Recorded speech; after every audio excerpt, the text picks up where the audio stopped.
I've got probably only a couple more lessons I'm going to use out of the book we've been discussing. And one of the ones I'm going to pass up on that I'm just going to mention briefly this morning because it's one of those, I guess, most people probably realize it, and it's something that we should use in a lot of other places besides leadership. And it just simply goes about discussing the fact that, for lack of a better way to put it, if you're smart, shut up. Just when you're trying to influence people, you're better off, and you seem to know more when you don't reveal everything at once. You don't reveal your expertise. You don't reveal your intent. You know, and listen more, talk less is kind of what it was. And I thought it was a good lesson, but I think most people understand that sometimes when you're trying to influence people, a lot of times you get more accomplished by saying less, but either showing or being an example more, or even listening more. So I passed on that one, but this one I couldn't pass on because this is one that I believe affects everybody, and I believe everybody can benefit in their lives from this bit of or part of being a leader. And it just simply surrounds itself around one word, and that's reputation. So we have been taught, hopefully we've been taught by our parents, you know, you're supposed to guard your reputation. And you have to understand that it is such an important thing, and it is such a sensitive thing. And there's nothing that is probably, in my mind, easier to develop, and at the same time easier to destroy than your reputation. We preach it a lot, and we teach our kids, and we promote it a lot, but in the heat of the moment, it becomes very difficult to remember. So if you're talking about power and you're talking about the ability to influence, the Bible talks about chief cornerstones. Reputation is a chief cornerstone. You have a bad reputation, everybody knows it. You got a good reputation, everybody knows that as well. And when it comes to our reputations as far as who we are in society and our community and church, it's extremely important to remember that if we don't guard that with everything we have, you know, we can lose that in just a moment's time. And I'm not necessarily talking about, character and those types of things. I'm just talking about the way people see you. If somebody asks about Sister Linda Strickland in the community, those who know Sister Linda Strickland are going to voice an opinion about who she is. That's your reputation. That's, man, she's this or this other thing, and that is your reputation. So it's important to realize that my reputation is not only what I am trying to develop it into, it is also what other people see me as. And therein lies the problem. So if you can be a great person and you try and do everything right, and then you go to Walmart and you slap the cashier because she gets lippy with you. I'm pretty sure, Brother David, at that point, your reputation takes a hit. Because everybody sees that. They don't really know you, but you let you do something in public, catch it on camera. I was talking to someone this morning, in today's world, a video, Facebook land, everybody carries a phone. Every store has security. It's just the way of the world today. And one slip up and your reputation takes a hit. If you don't believe it, you think about how you view other people. You view other people really according to their reputations. Even people that you don't know. If there's somebody, let's say somebody on Facebook, I'll give you a better example than that.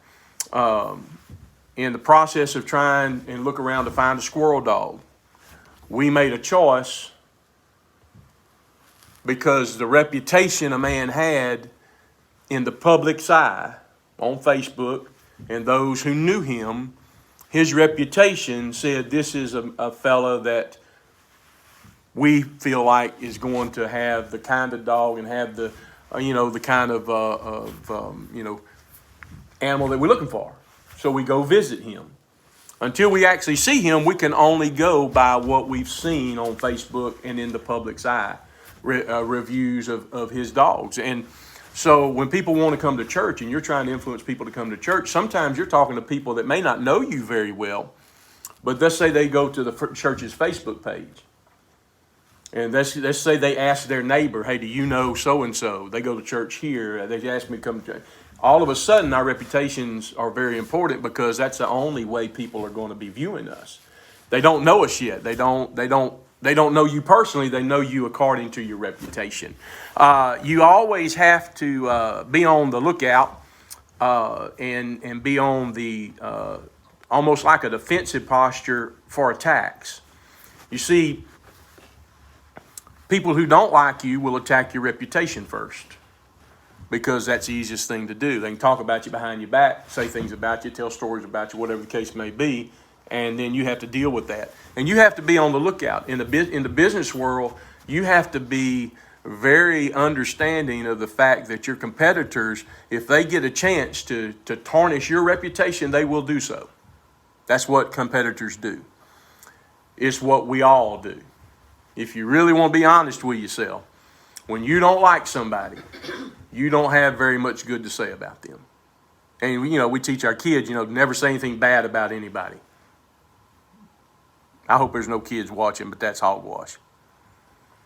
Because the truth of the matter is, if you don't like somebody and you feel like they're doing something that's wrong or they're a bad person in some way, you're not going to talk good about them. If somebody asks you your opinion, you're going to give them the truth. And the truth is where our reputation should lie in. Doubt, when it comes to reputations and almost any other thing, is a very powerful weapon. If you can, so I'll give you an example. I've got to watch my time this morning. I'll give you an example. I sold fart trucks for a living for many years, and I sold a very high-end fart truck. Paid a lot of money to buy a Hyster fart truck. Way more money than a Toyota or a Daewoo or a Mitsubishi. You wanted a Hyster, you're going to spend some money. And there was reasons for that. And so the easiest selling point was just simply to take the high ground, right? I offer the best machine. If you want the best machine, it's going to be most efficient for you. Give you a better lifetime of a piece of equipment. This is what you want. But the other thing was, and I found it to be very effective, and I used it one day. I was talking to an old boy, and I was trying to sell him a big old pile of fart trucks. It was going to go in the whole plant. And I made mention of the fact, that we had features that kept our fart trucks from turning over sideways. Because, in an outside environment, sometimes, it's just one of those things. And he kind of grinned, and they were running a Toyota, and I just went on about my business. And a couple of days, it was only 2 days later, maybe 3, he calls me up. He said, can you come to the plant, narco plant down in South Louisiana? I said, sure. He said, look, just be prepared. You're fixing to talk to the plant manager. I said, okay, so what's going on? He said, we turned a fart truck over yesterday. So what I had done was I had said a few things that caused them to doubt the safety of the trucks they were using. And that doubt, once it's instilled, as soon as they had a problem, and it wouldn't have had to have been a truck flip over, it could have been something else, but the doubt that I instilled about the quality of what they had and the quality of what we offered, they called me within just a few hours. And I sold them, I don't remember, 30-something trucks. I mean, I wiped the whole fleet out. It was a great sale. All because I used doubt as a weapon against my competition. So does Satan use doubt in our lives? It's a powerful enemy. When you begin to doubt, and then somebody begins to doubt you, or they begin to doubt the church, Satan uses that, and it becomes a very powerful enemy. Our reputation should always be guarded to the place where there should be no doubt as to who we are. We should be Christians. So I have to live my life, and you have to promote yourself and live your life, because this is leadership. This is leadership training. You may be able to, if you didn't do anything in the church and you just came to church and you sat and you was just a saint, you just paid your tithes, you come to services, you did, whatever it is. I'm talking about leadership. I'm talking about people who want to have an effect in the community, effect in other people's lives. You cannot have someone doubt that you're a Christian, which means you have to be a Christian not only here at church, you got to be a Christian at Walmart, at Taco Bell, at the Rusty Bucket, at your house. Because at your home, you have all your family looking at you. And so when you have your family, if they ever doubt you're a Christian, you got a problem. It's a tool Satan uses. You got to be very, very careful. And it says this in here. It says it's easier to cope with a bad conscience than a bad reputation.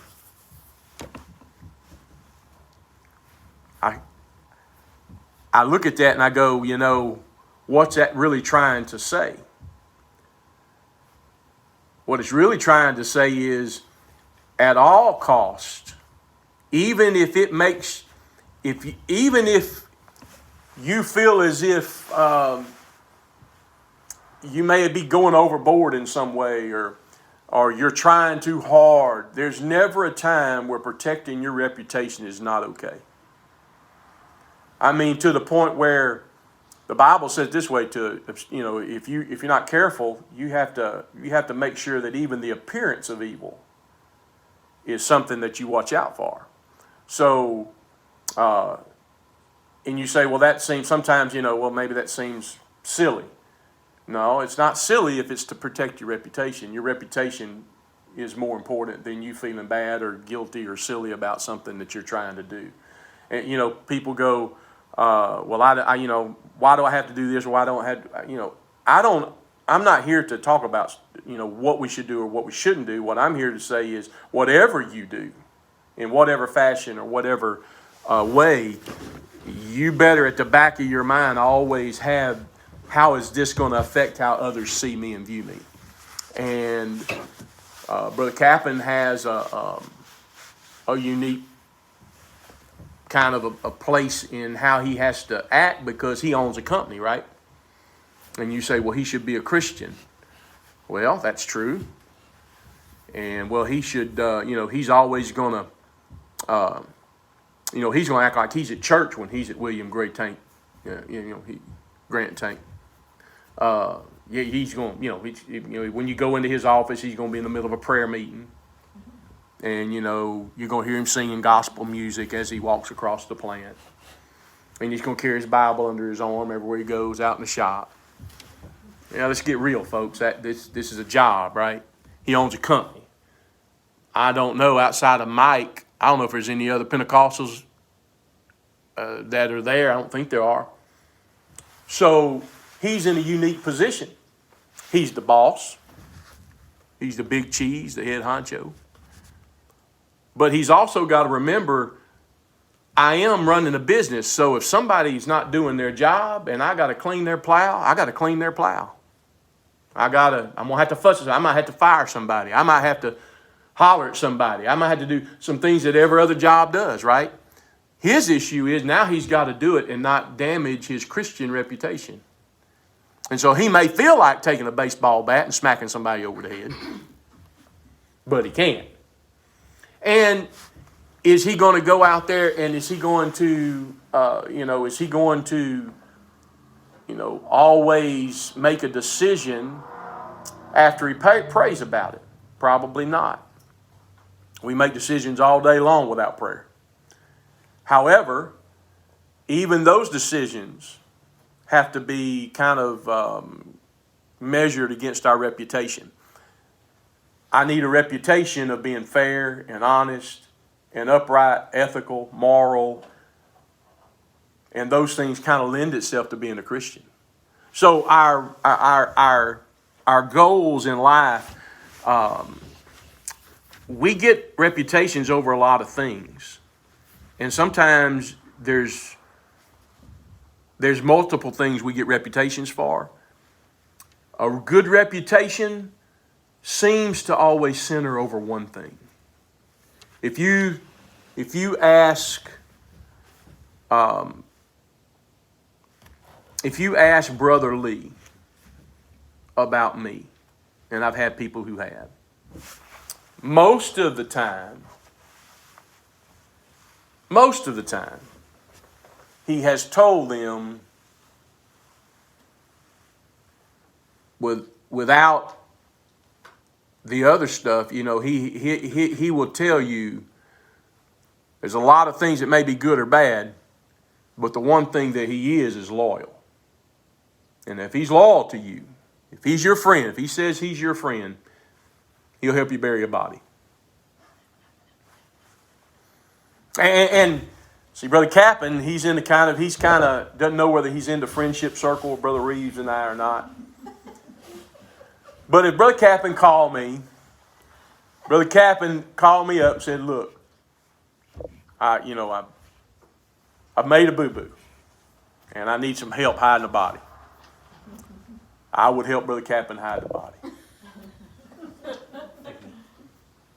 I ain't going to say it again yet because then we have the cops after it. But I feel like that's what friends do, right? Now, the other side of that coin is that part of my reputation is flawless. That is one thing. That is one identifying characteristic. There may be others, but you are going to have one prevalent part, description, definition of your reputation. And it can be anything. It can be generosity, honesty. Maybe it's anger. You can have a reputation of being a mean one. Your reputation is going to be centered around something. And so it does us good to figure out what that is and make sure that we develop that. We should always be developing our reputation. If you want to have a reputation of being an honest person, then you need to try to be that honest person every single moment of every single day. And that should be your focus. And at some point in time, if you have not damaged your reputation will become what you want it to be. Now, here's the other side of the coin. Our reputation precedes us, right? Our reputation goes in front of us. It's who we're known by. Let me put it to you this way. If you have a bad reputation, I hate to be the bearer of bad news, but there is no reversal of that. I don't care how good you get. Somebody's always going to remember how bad you was.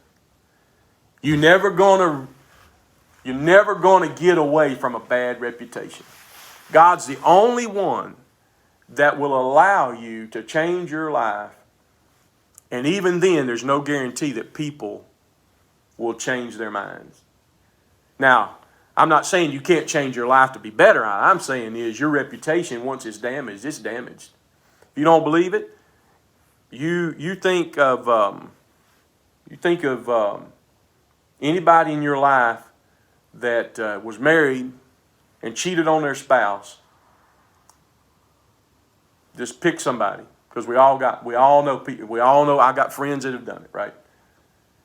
When you think of that person, you're always going to think of that problem. because that is a problem that damaged their reputation. Good, right, indifferent, had a reason, didn't have a reason, whatever the situation is, does not matter. You automatically think, he cheated on his wife, or she cheated on her husband. He killed a dog out of anger. He slapped his kids around physically when they were kids. Yeah. All of these things that we have in our brain, that's the stuff we know people by. And unless God comes along and changes us, we're not going to change from who we are. The Bible says the leopard he don't change his spots. And the truth of the matter is, without God's help, we are going to be who we are. We're going to be a product of how we were raised, what we know, our habits developed us. And when it comes to leadership, we have to understand and realize it's important for us to make for certain, if you're a Sunday school teacher, your reputation has to be stellar. It's the reason we have insurance. Because if your reputation is not stellar, it doesn't take but one accusation.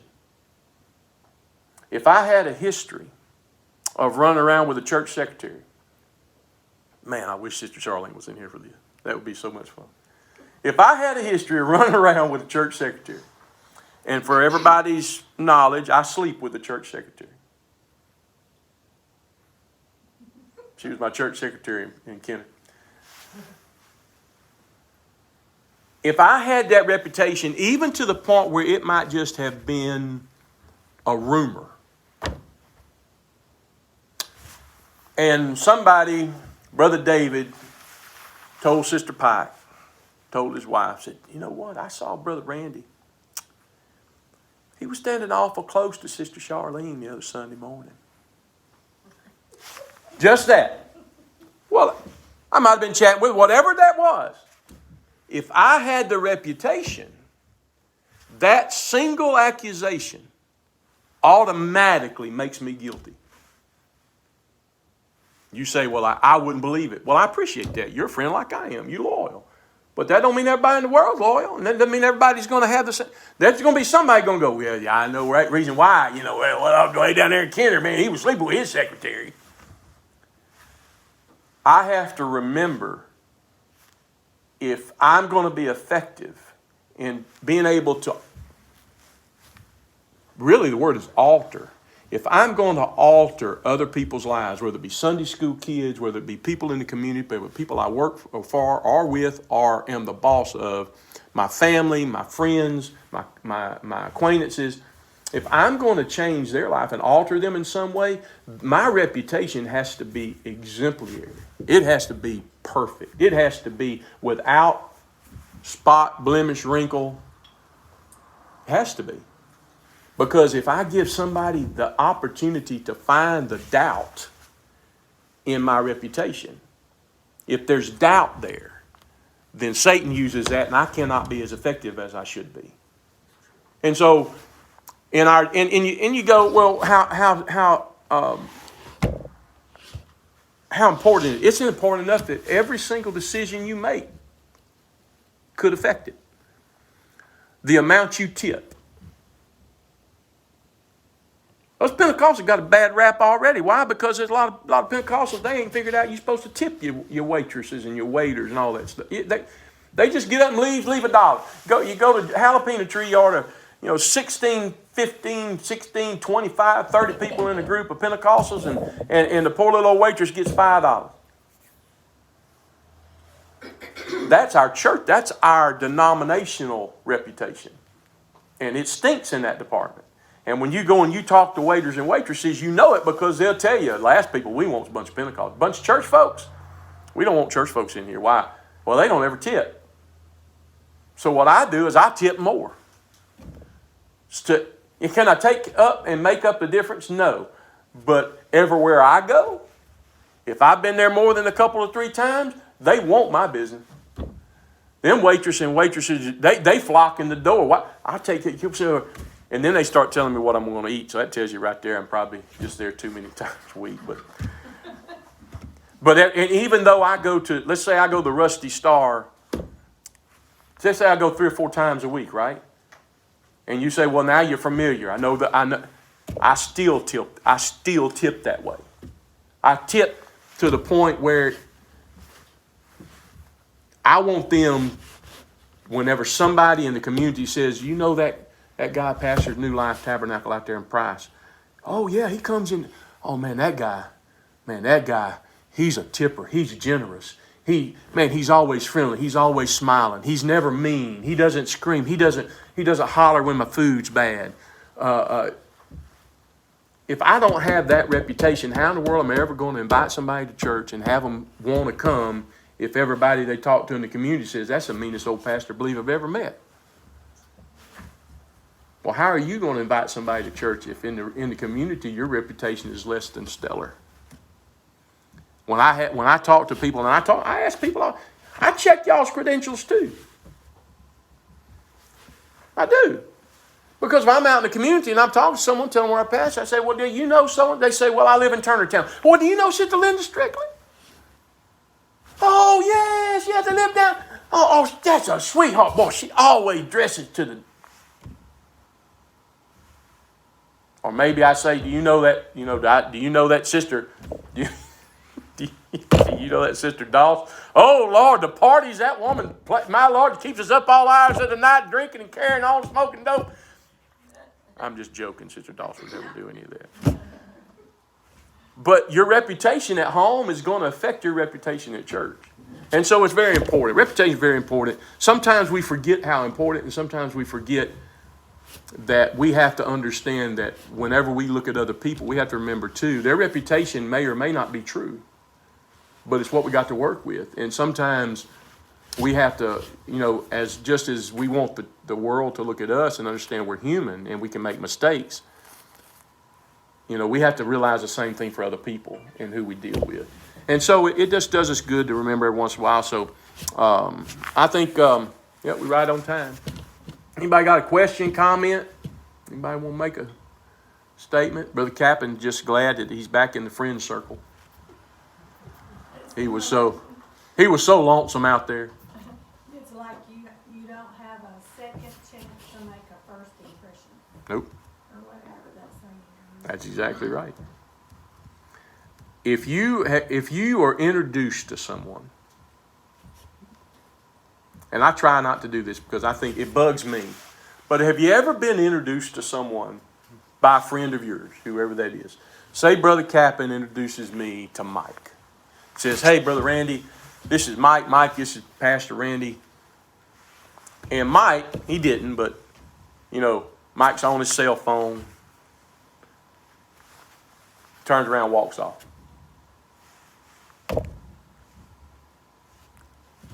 I may be carnal, but when somebody does that, I just want to reach over and slap them. Now, that wouldn't be good for my reputation, so I wouldn't do that. But I just basically got snubbed. I was introduced, and you don't even have the ability to lower the phone. Say, hang on a minute. Lower the phone. Hey, man, it is so good to see you. Look me in the eyeball, smile at me, acknowledge that introduction, shake my hand, and say, look, I'm right in the middle of a really important phone call. If you give me about 3 minutes, I'm going to come back. Let's chat about, whatever it is that we're here to discuss. But in today's world, with all the stuff we got going on, you know how easy and how many times that happens on a pretty regular basis? If we're not careful, we'll fall into that. And when we're introduced to someone, it's more of a, hey. When really, when you're given the privilege to be introduced to a friend of mine, that's my friend. My friend's reputation is now connected to mine. And my friend had better give you the look in the eye, handshake, smile, be friendly, man, good to meet you, be sincere with it. Because if he's not, now my reputation takes a hit. So do you know how many friends I got that I don't have very many friends that act like that. I have friends that are going to be sincere, that's going to shake your hand, going to engage in conversation. Why? Because I want to surround myself with people who's not going to damage my reputation. And I believe that to be very important. And the first impression is probably the only impression you get to make in their lives for the most part. I know a lot of time I have only met a person once in my lifetime. And I've never met them again. So I'm hoping that my initial impression was positive for them, because I don't have a chance. I've never had a second opportunity. Now, if I have made the right impression, maybe they want to come say hello to me again. And when they come back and it's somebody in town, they say, hey, Brother Randy, you remember me? I've done my job. Because whatever that interaction was that I had with them the first time was positive enough in a manner that they say, hey, you remember me? Well, yeah, I remember you. How else are we going to win people and influence folks if we don't make that kind of impression? And that first one is important. I like that, yeah. Well, I appreciate it. Hope y'all got something out of it.